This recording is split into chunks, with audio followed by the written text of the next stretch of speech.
All right, climate news tonight. GSM climate news. Got a couple exciting articles, and the last one I want to share with you before we go to our weather is the big one for me.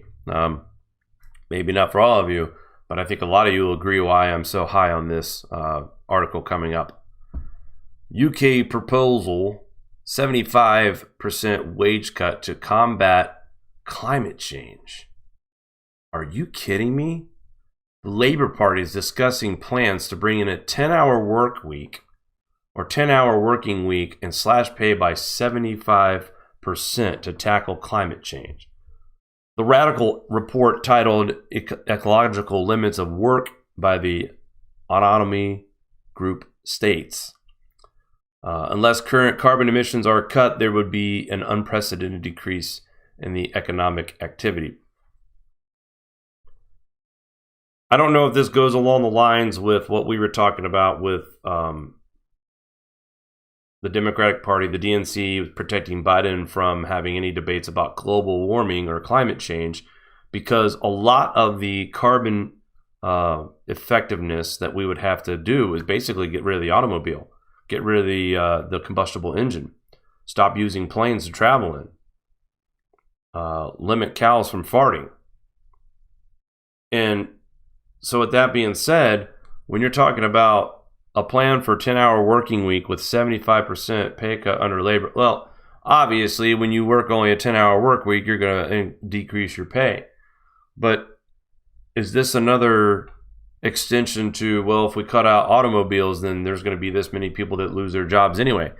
I remember when the Dayton GM plant in Moraine, Ohio, that was responsible for the truck and bus. I remember when that shut down during the Obama administration in 2008, 2009.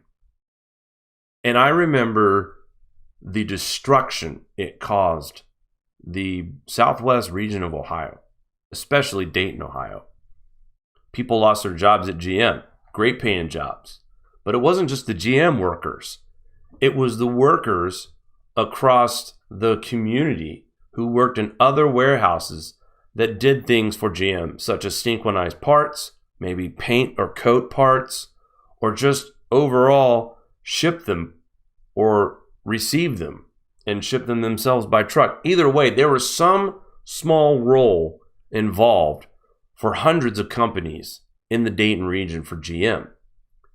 And then you have to expand even wider and think about all the restaurants and the bars and grills, because GM was a 24-hour company. So you had people coming in your local establishment at 2:30 in the morning to grab a meal or a beer if they were still serving. Second shifters, lots of bars, lots of grills, lots of restaurants. When that Dayton GM truck and bus plant closed, it killed Dayton. I mean, homelessness probably skyrocketed. I know a lot of people who were suffering income-wise during that period of time until recent days, really. And there's still a big struggle there. They still haven't recovered. Their economy has not anywhere come close to recovering from truck and bus being closed. And I mean that. I see the difference working in the state of New York. The wages are higher. There is plenty of work. And in fact, the work I do, it seems like you can't find enough people to do it. So it's the opposite here in New York than what it is in Ohio. Ohio is struggling to find an economy again in certain parts of the state. So when you get rid of things that you think are causing climate change, such as automobiles, and talking about cutting down work weeks into 10, I mean, how are people going to live? How's anybody ever, like, okay, I can see a few young, irresponsible people thinking, yeah, man, 10-hour work week, woo! But what about the realistic people out there who are trying to raise families right now, or trying to do the best they can in a world that's changing right before our eyes, and we have to adapt? But then, how easy is it going to be able to adapt to anything when your government is killing your economy because he thinks he's saving the planet? Insanity. What's up with that? Thank you very much for posting this tonight. We'll leave the link here at our website. And just another article real quick talking about money and the Green New Deal. A little quick piece here talking about billionaires are to blame for some of these radical policies. And some of these billionaires want to do right things for the planet. They want to be heroes. They want to help the world sustain a long longevity of life and capitalism forever, I guess. So they think that they're saving the planet. They're saving future humanity. But this gentleman here makes a very accurate statement. And no amount of money will satisfy the Green movement. Feeding them encourages them to demand more, talking about the Green Party, demanding for more money for their plan, and to resent the money they have already received. That's a strong, strong statement. I have to agree with this gentleman. This has been the problem, I guess some folks can say, about the Democratic Party. They like to throw money at the problem and hope that it goes away. And by these billionaires dumping a bunch of money into these global warming groups and projects, it's only enabling these people. And it's a shame that anybody like Al Gore or other folks who make any money off of promoting a giant lie such as man-made global warming, it's just not in the cards. And yet there's so many people that are rich from this. And they know as soon as this gets a firm traction on the world, all that research money's gone. And they better start saving, and they better start putting some away for the future. Because reality is about to smack them in the face. And I tell you what I'm about to talk about here soon, in my opinion, is going to really do some damage. And here's another article. We talked about this recently too. White House climate review could damage careers, scientists warn. Concerns mount over reports that federal researchers could be compelled to participate in the controversial exercise. No, this isn't controversial. This is, oh my God, our paychecks are we're not going to get paid anymore. We're doomed. What are we going to do? That's what this is. This is a red flag for all the global warming people out there who are making money from federal grants of research. You are now on the clock. Time is ticking. What money you have, you better save it. You better put it away. And you better hope that somehow a lawsuit isn't started against all of you out there who promoted such a theory that CO2 is causing warming. You better hope that the American taxpayers don't file a lawsuit against every single organization that supports man-made climate change. Because all that money that we've spent in the last 30 years, I'm sorry, excuse the language, it's been pissed away for the last 30 years. So these folks need to give it up. Back out quietly. Maybe some of you won't go to jail. I think some of this, honestly, is jailable, if you ask me. Some of the lies, how far we've taken it. The only reason why I support the sunspot theory is because of all the information and the research that's available out there. And we've got it on our website, we've got it on our YouTube channel, and we refer people to other individuals who study this field.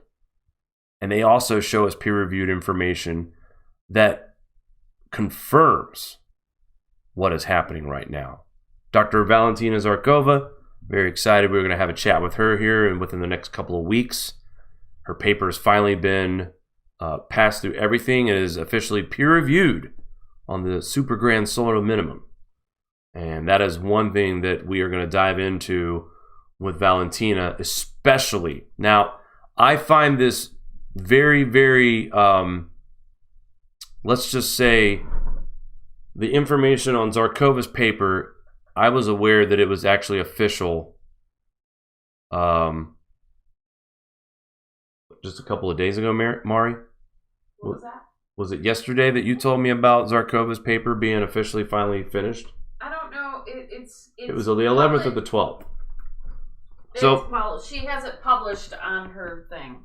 but it's not released yet. But it's done. It's done. It's in the final stages of being edited. It's a matter of days. I haven't. So a couple of days ago, I'll know tomorrow, Jake. That's the answer. A couple of days ago, we found out that Zarkova's paper had been accepted, and then I'm gonna go back to this because I really can't hold myself anymore. A couple of days ago, we found out Zarkova's paper was going to be accepted, and then on June 12th, on NASA's website. I'm going to move this here because it's not showing everything. Guys, this statement from NASA is putting it right here in front of us.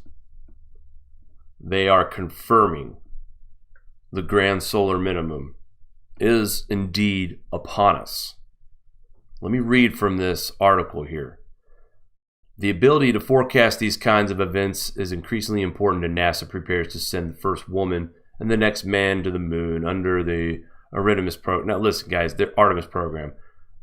This is so nonchalant. This is insane. Research now underway may found a reliable new method to predict this solar activity. The sun's activity rises and falls in an 11-year cycle. The forecast for the next cycle, listen up, folks. This is from NASA. The forecast for the next solar cycle says it will be the weakest of the last 200 years.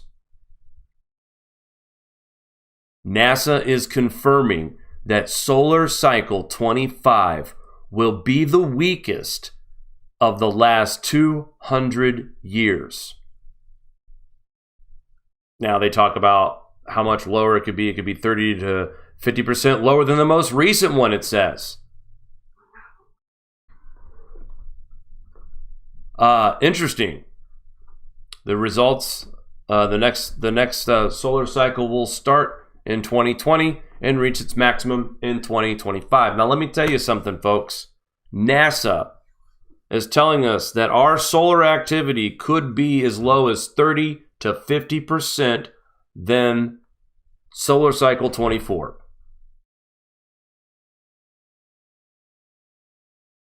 That this forecasted next solar cycle is going to be the weakest of the past 200 years. So why am I making a big deal about this? What happened 200 years ago? The Dalton minimum. The Dalton minimum was a period of low solar activity named after I'm sorry, let me move this back over. I apologize. Named after English meteorologist John Dalton, lasting from about 1790 to 1830. Now, this still puts the time span of 2030s being the very worst of what's going to come. But NASA is, in my mind, and I think it's clear to everybody, when you talk about something that happened 200 years ago, and we all know these grand solar minimums happen every 200 years or so, and we're talking 206 in that area. All right, our max is going to be in 2025 once we begin that descend. NASA's saying that this is going to be the lowest, weakest solar cycle that we've seen in the last 200 years, meaning what we're going through right now is the beginning of the grand solar minimum. And if the maximum is going to be 25 to 35%, or I'm sorry, 35 to 50% weaker than this current maximum that we had in 2014 and 16. Guys, we're not even going to be close to showing temperatures coming back to the normal summers that we all once knew, the normal springs, the normal falls. It'll flatline out a little bit. My prediction, 2025 could look a little bit like this year, not as much rain, but temperature-wise, possibility. 2020 is the beginning of the next solar cycle, is what's forecasted. 2019 and 2020 winter is forecasted to be way worse in the northern hemisphere than what it was last year. And going further into 2021 and 2022, in 2023 before we start seeing an uptick in solar activity again. But I'm showing you what happened 200 years ago. No. Was the Dalton minimum a big one? No. Nowhere near it. But we have heard people like John Casey say that this could be a Dalton minimum type situation. Others like Zarkova think it could be Maunder minimum or worse. We love both of these people. But the one thing that we all can confirm with NASA, Zarkova, and Casey, grand solar minimum is here. There's no other way to describe it. The cycles that are supposed to be upcoming are comparable to solar cycle 5 and 6, which are pretty weak. Looking at solar cycle 4 is almost identical to what we had in 24. So, honestly, folks, I'm not one that twists the truth. I don't think there's anything to twist here. All right. NASA just nonchalantly drops here an article that we are going to see the weakest solar cycle in the last 200 years. That says it all right there, folks. We know grand solar minimums happen every 200 years. The last one we had happen was Dalton. That doesn't mean that it's going to be a Dalton minimum. It said it's going to be the weakest of the last 200 years. One of the weakest. Okay? It could be weaker than Dalton. It still could be weaker than Maunder. I think a lot of us, and including this channel, all agree that solar cycle 25 is full of unknowns. Full of them. But on the same week that we discover that Zarkova's work is being accepted, and we know what her paper's talking about, this is flowers and rainbows here at NASA compared to what Zarkova has to talk about. But this confirms to me, guys, this is nonchalant. Not everybody goes to this website. Not everybody is going to think like this. It's like Mari and I were talking earlier. Critical thinking is very important when you do this research. Mainstream media is not just going to spell it out for you and give you all the answers. You're going to have to do some of your own thinking. So when NASA tells me that the upcoming solar cycle 25 is the weakest of the last 200 years, and solar cycle 25 or 24 was hailed as the weakest in the last 150 years. So that confirmed that we weren't quite yet in a grand solar minimum, but now they're saying this next cycle is going to be the weakest of the last 200 years. There's nothing to twist. That is fact. And this is the way the disclosure is going to come out now. Are they going to come out and tell us that we're going to cool and we're going to freeze and we're going to lose crop? No, they're not going to. NASA's probably still going to say there's man influence on CO2. But I'll tell you what, they're probably looking at the same thing we are too, and they're looking at that NOAA climate.gov dashboard. And they see that CO2 continues to rise, but they also start to notice this cooling trend in the temperatures. As CO2 begins to rise even more, the temperatures begin to fall even more. So NASA, to me, knows that people like you and me watching this program right now, we're smart enough to connect the dots. How else can you confirm something this big without creating panic or mass hysteria? And I know people are going to say, well, you're doing it. No, I'm trying to make people aware of what's coming. We still have a little time to get ready for this. Not a lot. But for this article to be dropped right now, to me, this was strategically done to ease it in to the mainstream. No bigger website than NASA. I know a lot of you out there says NASA never tells or can't tell a lie or never gives a straight answer or whatever. Never a straight answer is what NASA stands for. And, we've all heard that, their logo looks like a tongue of a serpent, which means deception and all this other crap. Guys, all you global warming folks out there have been hanging your hats on NASA's data, talking about CO2 theory, and now NASA's seeing that CO2 theory is not holding up. Temperatures are falling. CO2 is still rising by a lot, historic records. There's more and more research coming out about cooling and what happens every so many cycles of a sun cycle.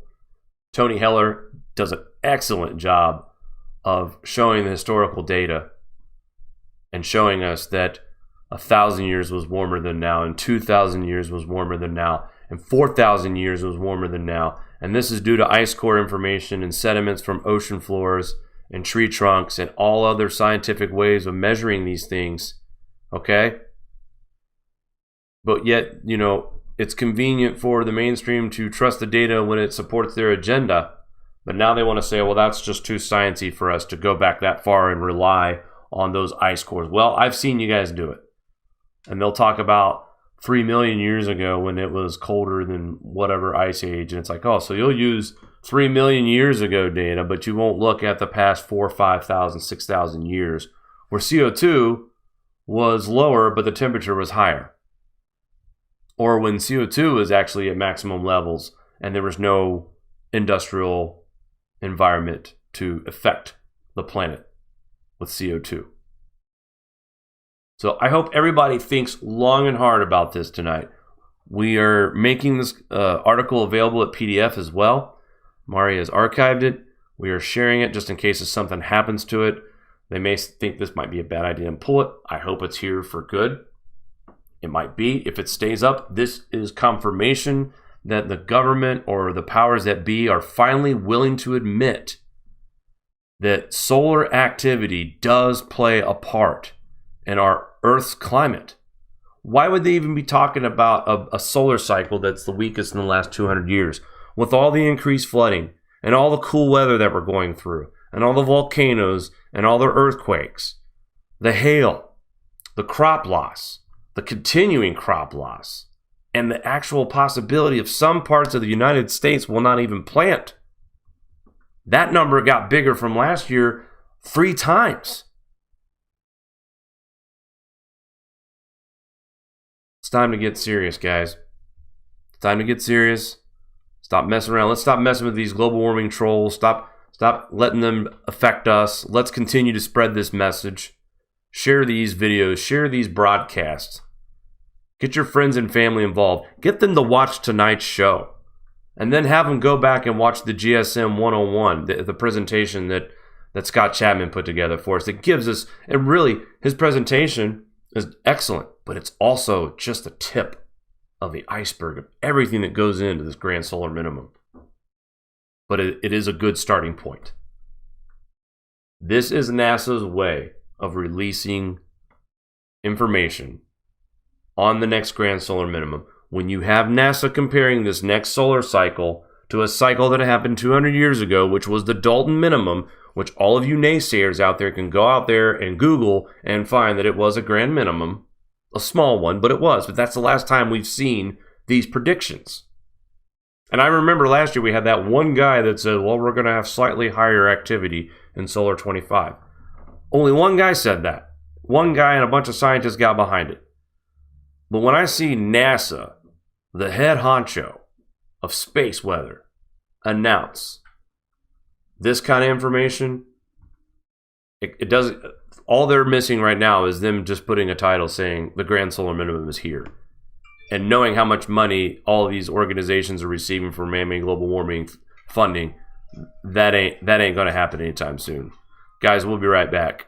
Do you like this show? Give us a thumbs up. Want to support us more? Share to your favorite social media platform. Buy a t-shirt or become a Patreon. All links are in the description below.